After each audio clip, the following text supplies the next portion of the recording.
Good morning, this is JHS Weekly, I'm Alex Hunt. And I'm Melissa Beasley. Student Council is hosting a blood drive in Gym 3 on April 12th. Sign up during your lunch in the cafeteria starting the week after spring break. Students who are 16 years old are eligible to donate blood with parent permission. 17 and up are eligible without parent permission. Remember to eat a meal the night before and eat a good breakfast that morning and stay hydrated. You are invited to the annual Joplin K-12 Art Show. This event will be held right here in the JHS Performing Arts Center foyer and art gallery. The opening reception is on Tuesday, April 2nd, starting at 5:30 p.m. The show will be on display here until April 16th and features artwork from every Joplin school. Teachers are invited to bring their classes down to view at any time during those days. Come and support the work of our talented artists. Abby Nielsen gets a closer look at the relationship between teenagers and technology. Teens these days are always on social media, and some are addicted to it. But does this have to do with how many notifications we get on a daily basis? And does this affect our sleep and anxiety patterns? Also, how can teens help their social media addiction? To learn more information, I interviewed Grace Nielsen and Miss Ard for more information. Miss Ard did a study on how many notifications her students had. In first hour, there were 173 notifications. In third hour, there was 1,967 notifications. In fifth hour, there was 120 notifications. In sixth hour, there was 2,156 notifications. It was simple. I asked the students to take out their phones. I said, raise your phones up, turn up the volume all the way up, and put them on your desk. And then I gave everyone whiteboards and some markers, and I had them list things that they thought that they would get notifications from: Facebook Messenger, Insta, Snapchat, whatever. And when their phones would go off, they would just tally a mark wherever the notification had came from. I saw it on social media and thought, oh my goodness, numbers are high, and wanted to see how ours compared. As I expected, one kid got 1,700 notifications in a 47-minute class. No way did I expect that. We wanted to test this theory out for ourselves. We asked 20 students from Joplin High School about how many notifications they get on a daily basis. On average, students are having over 800 notifications a day. With all the notifications that teens are getting, does this affect our anxiety levels? So when we look around the world, people spend a lot of time on their phones, but I think that the screen addiction is masking two bigger problems, and that's anxiety and sleeping patterns. And around 32% of all teenagers have diagnosable anxiety, and people aren't getting enough sleep that they need to perform at their best. So the purpose of my study is to see how decreasing teenager social media usage affects these two problems. So this study was conducted over 16 days with 61 participants. So those in the testing group decrease their social media at a consistent rate while their social media is being monitored and restricted. The control group had unlimited access to their phone and to their social media throughout the entire study. So while that was going on, both sets of participants were taking quantitative inventories to self-report their anxiety and sleep. So they took a self-made sleep quality inventory and then the Beck anxiety throughout the duration of the 16-day study. So once it was done with the aid of SPSS, or Statistical Package for Social Sciences, I ran a Pearson correlation matrix that showed that there was no correlation between social media decrease and anxiety or sleeping patterns, meaning that decreasing one's social media had virtually no effect on either two of the dependent variables within the study. However, with the same correlation matrix, I found that anxiety and sleep are highly correlated. They're directly correlated. So the better sleep someone gets, the less anxiety they'll experience. And I think what these results show us is that we're focusing on the wrong issues. So instead of assuming that outside stimuli like social media is the primary cause of things like anxiety and poor sleeping patterns, we must first look at how the mental health issues affect each other instead of how something is affecting them.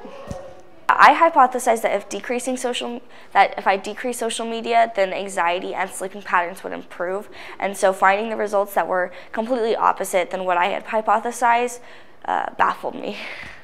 Reporting for JHG, I'm Abigail Nelson. Thanks, Abby.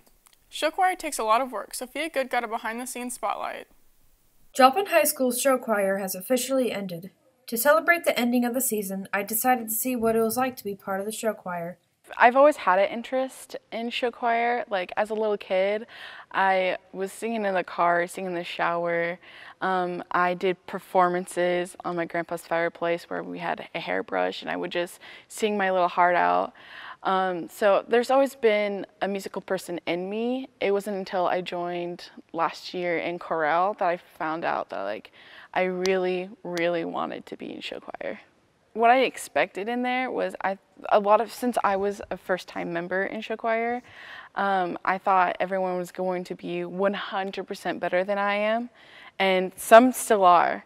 Like, you always come in thinking that, you know, everyone's better than you, but what you can take from that is that you have a chance to grow and become who you are as a person, and I didn't expect to find myself within all of this. I didn't think I would make as many friends as I did, but we definitely are a family in show choir.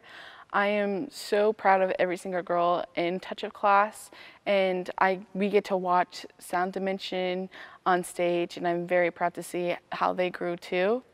But I never knew that we would have this bond and get to connect with each other. It's probably the most rewarding things that you can have in life, is to have people who are always on your back, well, not on your back, but with you, like in your journey and discovering who you are in music. So I definitely did not expect to make as many friends as I did, and also have family as well. We practice from the beginning of the year. We have 1 week of full practice where we get to learn music and choreography. And then after that week, we start doing Monday night rehearsals. There's no criteria to join show choir necessarily, as long as you have a passion for music and are willing to have that dedication and time to show choir.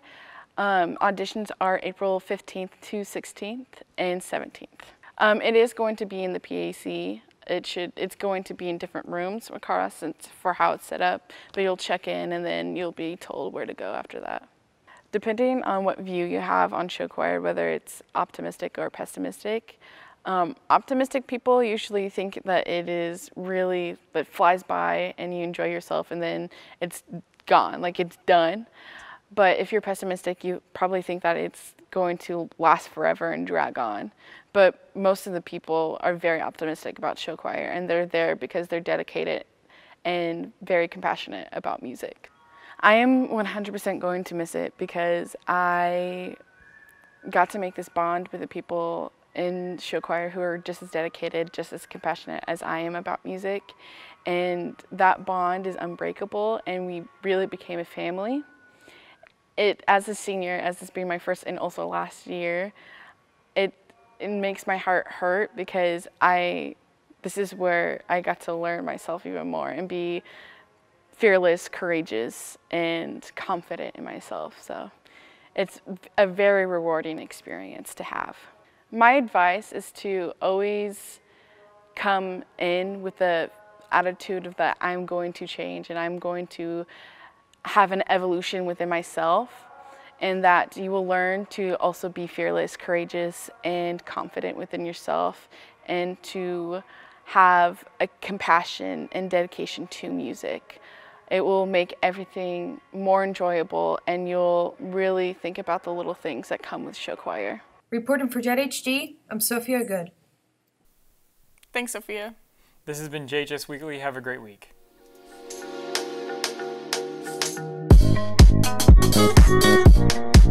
Thank you.